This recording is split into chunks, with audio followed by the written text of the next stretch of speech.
keluargamu ladang pahalamu. Kalau dari tema ini isinya tentang pahala, berarti meraih pahala yang banyak dengan jalur keluarga, atau dalam keluarga kita mendapatkan pahala yang berlimpah. Bapak Ibu yang dimuliakan Allah, kalau kita bahas tema terlebih dahulu, keluarga. Jadi tema kita ini terdiri dari 3 suku kata, yaitu keluarga, ladang, dan pahala. Kayaknya penting untuk kita, walaupun ini perkara sepele, tapi perlu kita ingatkan tentang apa itu keluarga. Keluarga kalau secara bahasa, dalam bahasa Arab disebut al-ailatu. Dalam bahasa Arab al-ailatu atau al-usratu, yang artinya adalah sekumpulan manusia, sekumpulan orang yang masih terkait ya, hubungan darah dan pernikahan. Itu namanya keluarga. Yang ada hubungan darah dengan kita, atau tidak ada hubungan darah tapi terjadi pernikahan, sehingga itu disebut keluarga. Berarti kan otomatis kalau hubungan darah berarti kalau ke atas bapak ibu, ke atas lagi kakek nenek, terus ke samping lagi ada paman, bibi, dan lain sebagainya. Kemudian kalau ke bawah ada adik-adik dan sebagainya. Kemudian karena pernikahan, ini kan pernikahan ini justru orang lain. Kalau ada hubungan darah justru nggak boleh pada ranah tertentu. Contoh saudara, saudari. Bahkan bukan dari orang tua yang sama, tapi sepersusuan. Itu nggak boleh sepersusuan. Bapak ibunya beda, benar-benar beda, orang lain. Tapi gara-gara sepersusuan, maka menjadi tidak boleh dalam pernikahan. Maka keluarga itu adalah yang ada hubungan darah dengan kita dan ada hubungan pernikahan. Ini secara bahasa dalam penjelasannya seperti itu. Adapun pengertian secara istilah disebutkan bahwa keluarga adalah lembaga pertama, tempat pendidikan, pembinaan akhlak, dan penerapan syariat. Keluarga adalah miniatur masyarakat. Keluarga itu adalah lembaga pertama, tempat pertama untuk membina akhlak di dalamnya, penerapan syariat di dalamnya, karena keluarga adalah miniatur masyarakat. Maka untuk memperbaiki masyarakat secara lebih luas, itu yang paling mungkin adalah dengan cara memperbaiki keluarga. Ya, kalau semua keluarga di Sadaan ini contohnya, masing-masing keluarga itu kemudian komitmen konsisten di dalam menjalankan nilai-nilai kebaikan, ya, maka akan terjadi masyarakat yang baik. Tidak perlu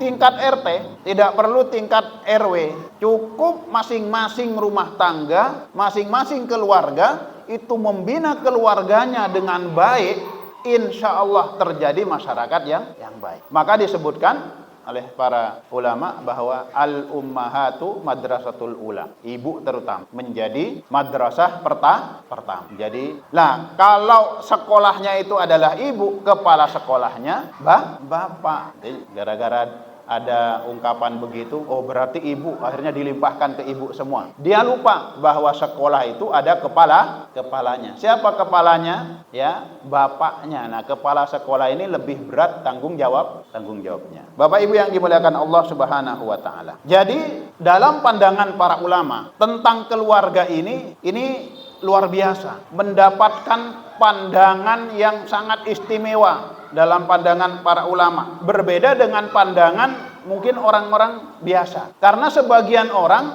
berkeluarga itu ya sekedar berkeluarga gitu aja. Teman-temannya pada nikah, ya udah nikah gitu aja. Umumnya orang menikah terus menikah, berkeluarga. Kemudian hanya dorongan hawa nafsu, terus kemudian jalurnya orang pada umumnya menikah terus menikah. Hal-hal yang seperti itu akan rapuh. Karena apa? Tidak punya dasar yang kuat di dalam membina rumah tangga. Padahal para ulama betul-betul melihat bahwa keluarga ini sebagai amanah dari Allah Subhanahu wa taala yang harus dijaga, dibina, ya, diarahkan menuju ketaatan kepada Allah Subhanahu wa taala, bukan sekedar hubungan, bukan hanya sekedar hubungan biologis saja. Tapi apa? Di dalamnya ada ibadah, ada pendidikan, dan ada perjuangan akidah. Yang paling mampu menjaga pendidikan dan akidah anak-anak adalah dari keluarga. Coba, kalau kita lihat dari kecil,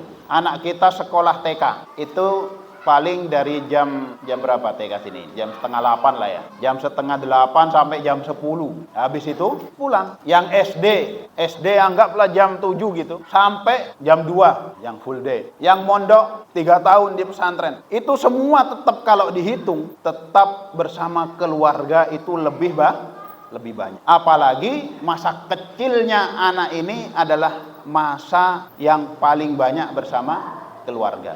Maka disitulah peran keluarga mengajarkan nilai-nilai ibadah, nilai-nilai Islam di dalam keluarga. Maka peran keluarga sangat luar biasa. Nah, maka kalau hal yang besar ini kemudian tidak dinilai dalam pandangan Islam sebagai amal soleh, sebagai ladang amal, ya, ini akan melelahkan. Oleh karena itu, malam hari ini kita akan membahas soal itu agar kita bisa lebih menikmati semua rangkaian dalam berkeluarga. Karena seringkali karena salah persepsi, salah cara pandang, orang itu menjadi lelah di dalam menjalani sebuah aktivitas. Contohnya ngajar ngaji aja. Ngajar ngaji itu, kalau targetnya adalah agar yang diajar itu pintar, bisa ngaji, nanti akan kecewa ketika ada mad'unya, ada muridnya yang tidak bisa ngaji, dan akan capek, akan lelah. Kalau target utamanya adalah agar yang diajar ini bisa pintar. Padahal dia pintar atau tidak itu adalah bonus. Lalu bagaimana? Apa niatnya? Kita mengambil bagian daripada khairukum man ta'allamal qur'ana wal lamahu. Sebaik kalian adalah siapa yang mengajarkan Al-Quran dan mengajarkan. Yang kita cari adalah kemuliaan di sisi Allah ketika kita mengajarkan Al-Quran. Urusan yang diajarkan itu ngerti atau tidak, itu urusan dia. Maka kalau dia tidak paham ya, justru kesempatan kita banyak ngajarin dia. Walaupun juga nggak berharap banget gitu ya, berharap muridnya 10 nggak paham semua gitu. Ya nggak gitu juga, agar pahalanya lebih banyak gitu. Tapi agar agar kita tidak jenuh di dalam mengajar. Saya sampaikan sama santri-santri saya ketika kan di pondok itu ada beberapa pelajaran yang paling dianggap bikin mumet, di antaranya nahwu shorof, dan saya yang ngajar nahwu shorof. Rata-rata santri itu kalau sudah nahwu shorof gitu bayangannya itu mumet. Maka saya sampaikan kepada mereka, nah kalau kamu tidak paham, jangan cukup dengan selesai di kelas ini, atau ketika ditanya kamu belum paham, bilang nggak paham. Jangan gara-gara malu bertanya, takut dibilang bodoh dalam bahasa kasarnya itu, terus malu nggak bertanya. Saya sampaikan bahwa saya lebih suka orang yang nggak paham tapi nanya terus, daripada nggak paham terus pura-pura paham. Nggak apa-apa, nanya terus berkali-kali. Saya tidak akan bosan dalam menjelaskan kepada antum ketika antum nggak paham. Daripada antum pura-pura paham, jadi nggak paham. Itu kan masalah. Jadi enjoy ya anak-anak. Bapak Ibu yang dimuliakan Allah. Maka begitu pula dalam keluarga. Kalau semua rangkaian dari awal pernikahan itu kemudian kita salah di dalam menilai, dalam cara pandang kita soal keluarga, itu isinya adalah capek, jenuh, melelahkan, bahkan kecewa isinya. Tapi kalau cara pandang kita benar, maka insya Allah semua rangkaiannya akan menjadi nikmat. Bapak Ibu yang dimuliakan Allah Subhanahu wa Ta'ala, yang pertama soal keluarga, ini yang paling penting pesan dari Allah Subhanahu wa Ta'ala. A'udzubillahi minasyaitonirrajim. Ayat ini sangat populer. Ya ayyuhalladzina amanu qu anfusakum wa ahlikum nar. Jagalah diri kalian dan keluarga kalian dari api neraka. Ini harus dipahami oleh keluarga, bahwa membina rumah tangga ya, agar semua rangkaiannya itu menjadi ibadah di hadapan Allah Subhanahu wa Ta'ala. Targetnya adalah selamat dari neraka. Selamat dari neraka. Istri bagaimana paham ketika ditegur oleh suaminya ketika dia melakukan kesalahan. Oh, suami saya menegur karena ingin menyelamatkanku dari neraka. Begitu pula suami ketika ditegur oleh istri, harus sadar bahwa istri itu adalah ibarat tongkat bagi si buta. Ya, kalau Roma Irama itu bilangnya apa? Bagai ibarat tongkat bagi si buta. Orang buta kalau nggak ada tongkat kan ya repot. Maka istrilah yang akan mengingatkan kita ketika kita keliru. Termasuk, mohon maaf, termasuk kalau HP-nya jenengan diperiksa istri, ya, kok di situ ada hal-hal yang tidak selayaknya, berarti istri jenengan sedang menyelamatkan jenengan dari neraka. Ada nggak yang HP-nya di password nggak boleh dibuka istri? Enten beri betul. Ya kalau itu tugas negara yang sifatnya privasi, rahasia, nggak apa-apa. Kan biasanya suami itu ada punya beberapa HP, ya toh? Ada HP pribadi, ada HP kantor, ada HP apa lagi, HP bisnis dan lain sebagainya. Jadi apa namanya? Biarkan terjadi saling mengingatkan. Karena apa? Tujuannya adalah agar kita selamat, sama-sama kita menjaga selamat dari api neraka. Bapak Ibu yang dimuliakan Allah Subhanahu wa taala. Di dalam berkeluarga ada beberapa poin ini, kalau dibahas terlalu panjang lebar kehabisan waktu nanti. Kalau niat sudah pasti ini menjadi landasan utama kita di dalam membina rumah tangga, harus betul-betul niatnya karena Allah Subhanahu wa taala. Sudah pasti. Karena amalan besar sekalipun kalau salah niatnya akan menjadi sia-sia. Amalan kecil kalau niatnya baik, niatnya mulia di sisi Allah Subhanahu wa taala, menjadi amalan yang sangat istimewa. Oleh karena itu, lebih-lebih urusan berumah tangga ini adalah perkara yang sangat besar. Maka tentu niat kita, kalau dulu semua niatnya sudah lillahi ta'ala ya Pak ya, nikahnya ya. Kalau belum mau diulangi gitu, atau nambah satu lagi terus niatnya lebih baik dari yang dulu. Agama membolehkan nikah bagi laki-laki sampai 4. Nggak bisa ditolak itu syariat, nggak bisa ditolak. Kalau urusan nggak setuju itu beda lagi. Tapi jangan pernah menolak syariat. Nggak boleh.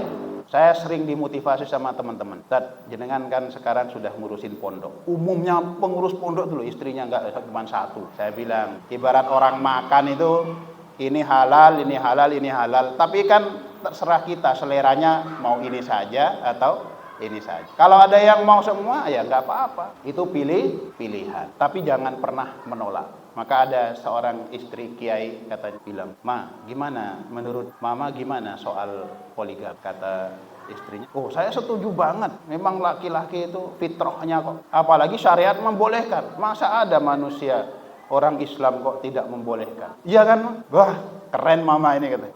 Keren banget. Itu betul itu. Allah saja membolehkan, kok manusia mau berontak, itu ceritanya gimana? Asal adil kan, Ma? Oh enggak, asalkan bukan Anda, asalkan bukan suami saya katanya. Syaratnya itu yang penting bukan suami saya. Kalau yang lain silahkan gitu. Bapak Ibu yang dimuliakan Allah.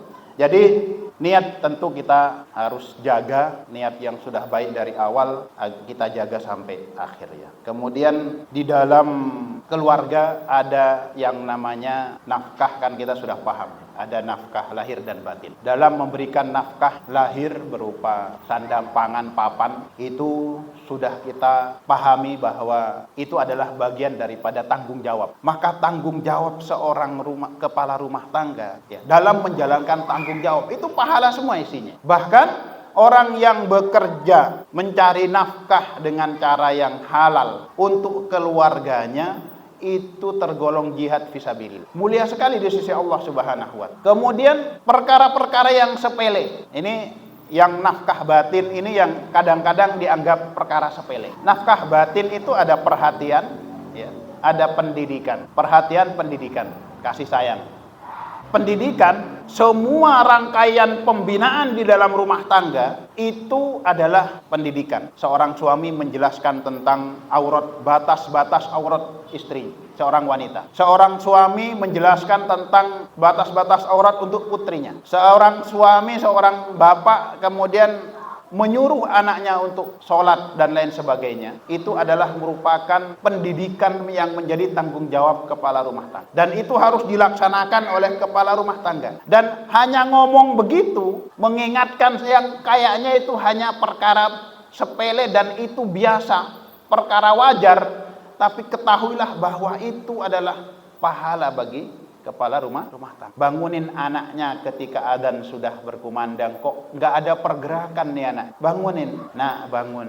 sudah azan. Itu kan seolah-olah tugas biasa, tapi ketahuilah bahwa itu adalah namanya nafkah batin yang menjadi hak anak, hak keluarga, dan menjadi tanggung jawab kepala rumah tangga. Dan itu pahala di sisi Allah Subhanahu wa taala. Enggak sia-sia itu kita nyuruh bangun. Begitu pula kemudian dalam bekerja. Ya Allah, itu kalau kerja itu tidak didasari karena tanggung jawab dan karena Allah Subhanahu wa taala, itu sangat melelahkan, apalagi kalau kerjanya keras, pekerjaan keras, pekerjaan kasar.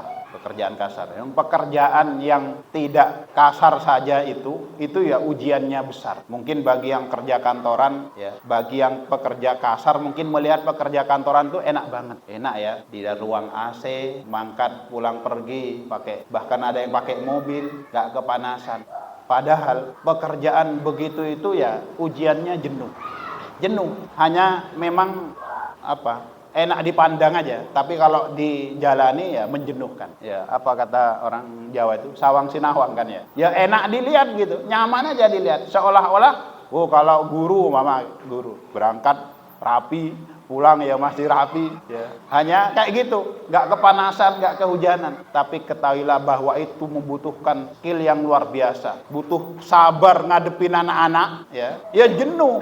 Karena apa?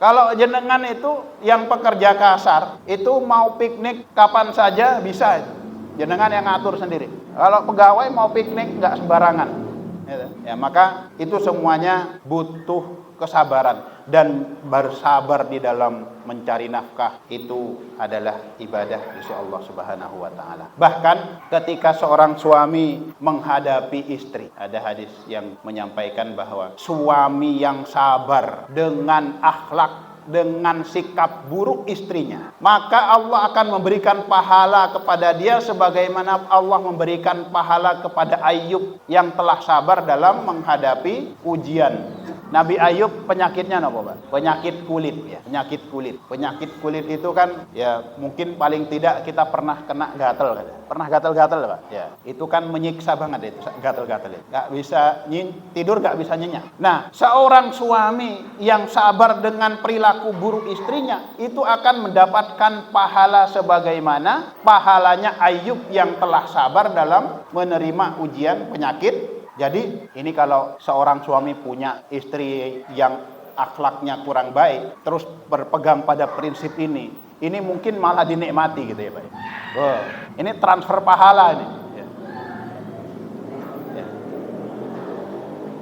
Bahkan seorang Umar bin Khattab radhiyallahu anhu pernah terjadi dalam kehidupannya. Dimarahin istrinya, beliau sangat bersabar. Ketika ditanya, kenapa Anda diam saja ketika dimarahin istrinya? Bapak Ibu yang dimuliakan Allah, sekedar saya mengingatkan tentang siapa Umar bin Khattab. Sekedar mengingatkan saja. Umar bin Khattab ini saat itu statusnya khalifah. Saat beliau dimarahin istrinya itu, statusnya sebagai khalifah. Khalifah itu kalau zaman sekarang kira-kira presiden lah. Coba saya sedikit nggak ngasih gambaran, Pak. Ketika tahun kemarin ada informasi Pak Jokowi mau singgah di rest area 519 dan itu bertepatan dengan jadwal saya khutbah Jumat di rest area Jumat Wage. Itu dari jam 8 pagi saya udah telepon sama Kodim Sragil, sama Intel Kodim Sragil. Ustaz, ini jadwal jenengan ya? Oh iya Pak, nanti Ustaz usahakan temanya kirim ke saya. Lalu saya kirim temanya tentang keutamaan Ramadan. Habis itu ada pesan, Ustaz segera persiapan agar tidak telat datangnya gitu. Oh siap Pak. Saya dari pondok itu setengah jam ke rumah itu Pak. Biasanya hampir 1 jam. Nah ini instruksi dari Kodim Pak. Langsung saya turun cepat-cepat. Nyampe rumah itu sudah ada 4 panggilan tak dijawab, nomor tidak dikenal. Salah satunya ketika itu saya pancing gitu, saya telepon. Ternyata Pak saya ini protokoler presiden. Jadi Ustadz harus datang jam 11 paling lambat. Oh siap Pak. Wah akhirnya saya datang ke rest area itu, sudah lengkap itu Pak. Sudah lengkap, semua petugas tuh di masing-masing sudut itu sudah lengkap. Bahkan saya lihat langsung tuh, sniper itu ada 4 orang itu standby di situ. Saya di briefing nanti gini. Saya membayangkan presiden gitu itu dimarahin istrinya itu. Itu orang yang sangat dijaga, sangat dihormati oleh semua pihak. Lah kok dimarah-marahin sama istrinya itu? dikancingin pintu, nggak boleh masuk dulu, dimarahin. Berarti kalau kita digitukan umpama gitu, oh itu sangat wajar. Oh kita ini siapa? RT aja bukan. Ini khalifah dimarahin istrinya, dinikmati sama Umar bin Khattab. Ketika ditanya oleh sahabat lain yang, kenapa anda kok diam saja dimarahin istri? Kata Umar bin Khattab, lah mau saya apain? Biarin saja. Dia yang telah memasakkan untuk saya, dia yang telah mengandung anak-anak saya, dia yang telah menyusui anak-anak saya, dia yang telah mencucikan pakaian saya. Dia marah-marah, biasa aja, dinikmati. Sudahlah bersabar, itu dapat pahala seperti pahalanya Ayub ya. Dan lagian kita harus sadar diri, kita ini siapa? Khalifah aja dimarahin istrinya, apalagi kita. Bapak Ibu yang dimuliakan Allah Subhanahu wa taala. Kemudian di dalam keluarga. Jadi keluarga ini kita bicara bukan kalau tadi hanya kepada istri anak. Kita lebih luas lagi karena tadi pengertian keluarga adalah ada hubungan darah. Kalau tadi yang soal pernikahan tentang kepada orang tua, tentang orang tua, ladang pahala. Saya tidak membahas soal bagaimana bakti kepada orang tua, tapi bagaimana pahala itu tetap mudah kita dapatkan dalam keluarga. Maka dalam berkeluarga kita perlu ingat bahwa bukan hanya menyatukan dua insan yang berbeda, tapi menyatukan dua keluarga besar. Ini yang harus dijaga. Maka silaturahmi di dalam rumah, dalam keluarga, ini kadang-kadang menjadi hal yang terlewatkan. Menantu kepada mertuanya, itu kadang-kadang terlupakan bahwa di situ ada nilai ibadah yang luar biasa. Kalau hari libur, jangan cuma piknik aja. Yang mertuanya agak jauh sedikit, ya lintas dusun, lintas dukuh, silaturahmilah ke tempat mertua, bawa gula teh, bawa apa gitu. Itu masya Allah, menyenangkan mertua. Nah mertua itu loh, kalau kita sebagai suami melihat mertua, bayangkan jasanya itu membesarkan istri kita itu. Mulai dari kecil sampai besar, begitu besar kita minta. Kita ini bukan siapa-siapa, gak punya jasa apa-apa sama istri kita dulu. Tiba-tiba datang terus kita minta. Bayangkan kalau ketika kita minta itu kita ditolak. Sakit hati buatan? Sakit hati buatan kalau ditolak? Saya sih gak pernah merasakan itu. Gak tahu kalau jenengan yang pernah merasakan. Kalau dulu kan zaman kecil saya sering mendengar itu. Ketika cinta ditolak, dukun bertindak. Gak tahu kalau ada yang pernah merasakan. Tapi saya punya teman Pak. Dan saya sebagai teman dekat itu kira-kira merasakan juga. Membayangkan perasaannya. Udah baik-baik datang ke sana, ternyata nyampe sana ditolak. Padahal anaknya awalnya bilang cocok. Oh begitu datang ke mertuanya, ke orang tuanya, ternyata ditolak dengan berbagai macam alasan. Itu pulangnya penuh kecewa itu Pak.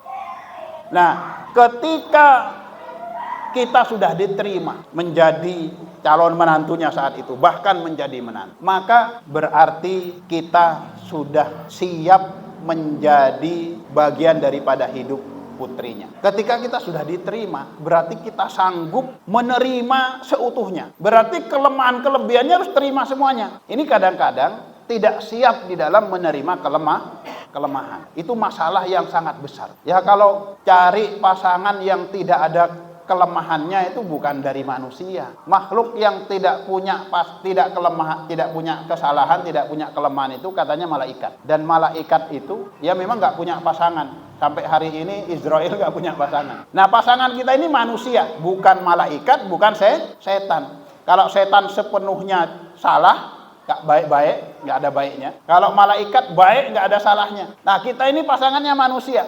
Lah kita jelas-jelas wa min ayatihi an khalaqalakum min anfusikum azwaja. Dan di antara tanda ayat-ayat Allah adalah menciptakan kalian pasangannya itu dari kalangan kalian, sesama manusia. Lah sesama manusia berarti ya siap menerima kelebihan dan kelemahan. Nah ini kalau saling suami istri saling paham bahwa kita adalah masing-masing punya kelemahan kelebihan dan saling sabar di dalam menerima kelemahan kelebihan ini ladang pahala buat. Bahkan kan sudah jelas, hunna libasul lakum wa antum libasul lahun. Wanita kalian, istri-istri kalian itu adalah pakaian bagi kalian. Pakaian itu ya berarti menutupi kekurangan kelemahan. Sebagaimana kita juga pakaian bagi istri-istri, menutupi kelemahan kelebihan. Jadi saling melengkapi antar satu dengan yang lain. Bapak Ibu yang dimuliakan Allah, terlebih kemudian dari pasangan rumah tangga, dari pasangan suami istri. Di situ kita kemudian mendidik, ya, memberikan seutuhnya hak-haknya kita tunaikan. Kemudian dari situ lahirlah seorang anak yang kelak anak ini menjadi anak yang soleh. Disitulah pahala kita yang tidak pernah doa-doa mereka lah yang akan sampai kepada kita bahkan ketika kita sudah wafat. Maka dalam rumah tangga ini jangan remeh, jangan anggap remeh, jangan hanya berjalan biasa saja, tapi betul-betul kita bina, betul-betul kita siapkan, kita jadikan keluarga sebagai ladang pahala bagi kita. Ya, betul-betul pahala semuanya. Menyenangkan pasangan itu pahala yang luar biasa ketika punya anak dan kita bekerja membiayai anak itu, ya. Sampai kemudian dia nanti mandiri, kita sudah berikan haknya pendidikan agamanya. Kita kemudian sudah berikan haknya secara fasilitasnya. Lalu kemudian anak ini tumbuh dewasa menjadi anak yang berbakti kepada kita, baik akhlaknya, kemudian kita akan memanen pahalanya. Dan inilah yang menjadi kebahagiaan bagi seorang mukmin. Tentu kita semua berharap akan lahir dari keluarga kita generasi yang akan mengalir pahalanya untuk kita sampai kita wafat nanti. Demikian apa yang dapat saya sampaikan, sudah isya, dan mudah-mudahan betul-betul kita dapat menjadikan keluarga kita sebagai ladang pahala buat kita, dan Allah Subhanahu wa taala senantiasa memberikan kemudahan kepada kita dalam membina rumah tangga agar rumah tangga kita menjadi rumah tangga yang diridhoi oleh Allah Subhanahu wa taala. Kurang lebihnya mohon maaf, astagfirullahaladzim, alhamdulillahirabbil alamin. Wassalamualaikum warahmatullahi wabarakatuh.